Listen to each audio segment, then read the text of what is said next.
Hey everybody, my name's Daryl Bear, and today we're going to be looking at some of the new tools inside of Maya 2016, specifically the new sculpting tools.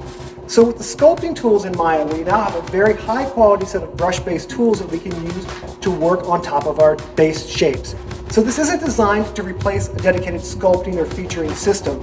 It's really designed to help you work with some basic shape authoring directly inside of Maya. And it's very, very cool because Maya has lots of things that it can do, and when you start to layer those on top of the sculpting workflows, you can start to get some pretty interesting effects. And I'll show you a couple of examples of that as we walk through the presentation. So what we want to do is we want to use the sculpting tools to add in some target shapes or some blend shapes to our character's head. And we're going to be using the blend shape window to help us with that. We've slightly modified the blend shape workflow to take into account that we're going to be using brush-based tools with it now. So let's walk you through that process. The first thing that we're going to do is bring up the blend shape window. And you'll notice that in my scene, I don't have any blend shapes already set up.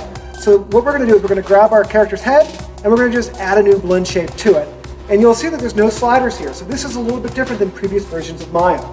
What I'm going to do is I'm going to start adding in new targets, and these targets are going to receive that brush-based workflow. The targets are actually just deltas.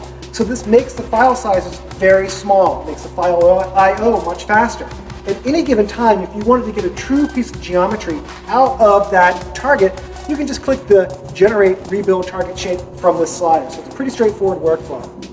So what we've got set up now is a bunch of sliders ready to receive some brush-based information. So we're going to go ahead and just click the Edit button on one of these sliders. That makes it live. It's going to receive all the information that we do with the brushes into that slider. So we'll go ahead and we'll just double click on our sculpting tool.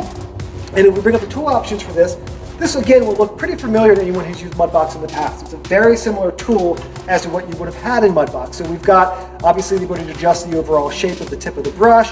We can add some stamping in the form of a bitmap on that brush. So lots of control to adjust how the brushes are going to work. When you're working in the app, you can also use marker menus to quickly change between these tools. So if I right mouse click on top of my object, I can turn on the wire display, turn off the wire display. I can jump from my sculpting tool to my grab tool to my last tool. So we've put most everything that you're going to be using often in the right mouse click. Shift right mouse click allows me to switch between all the different brushes that I have without having to go up here to the top bar. So what we're going to do is we're going to just add in a little bit of style to our character's chin. And I'm going to turn on my mirroring to do that. So we're just going to say mirror across the x-axis. Let's go ahead and just give this a little bit of magnitude, and I'll just brush in an influence or a tweak to this guy. Now that was done on the slider, so at any time I can now start to use a slider to adjust and see what the overall effect of that brush-based tweak has done. Pretty straightforward. So what we want to do now is make a new blend shape. So what we're going to do is we're going to zero that one out, click Edit on the second slider, and I'm going to use the grab tool to just add a little twist or a little bit of lift to my character's lip. So I'm going to go ahead and turn mirroring off. I'm going to right mouse click and just jump over to my grab tool, and I'm just going to pull that lip up there. Now if I hold my control key down, that gives me a modifier of the brush. So if I'm in a sculpting brush, like a push or pull brush, the control key will do the inverse action. If I'm in the grab tool, what it does when I hit the control key is it enters into a rotate or a twist. So if I hold control and then just move left or right, it's going to allow me to twist or spin around the point of where that cursor was. So it's a pretty cool function.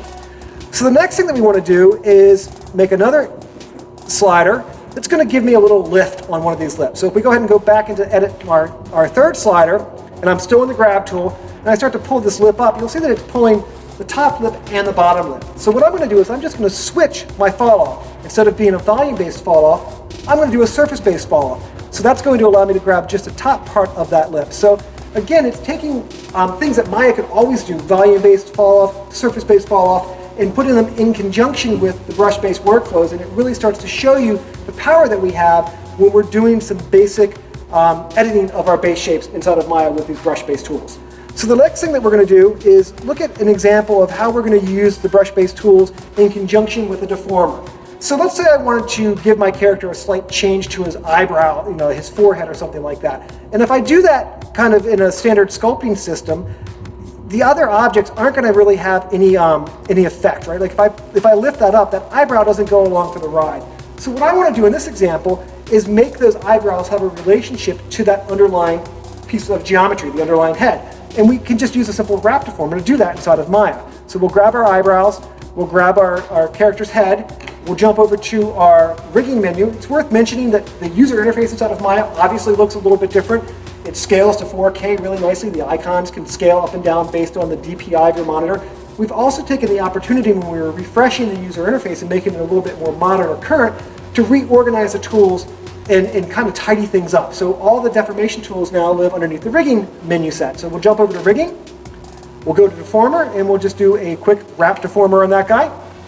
Takes just a second to do that. So now if I jump back into my sculpting tools here, and we'll jump into that grab brush one more time, and I'll just increase the brush size pretty big here, and I'll just grab this and pull this up. You'll see that I'm pulling that piece of geometry. When I let go, then the wrap deformer goes and pulls that second piece of geometry along for the ride.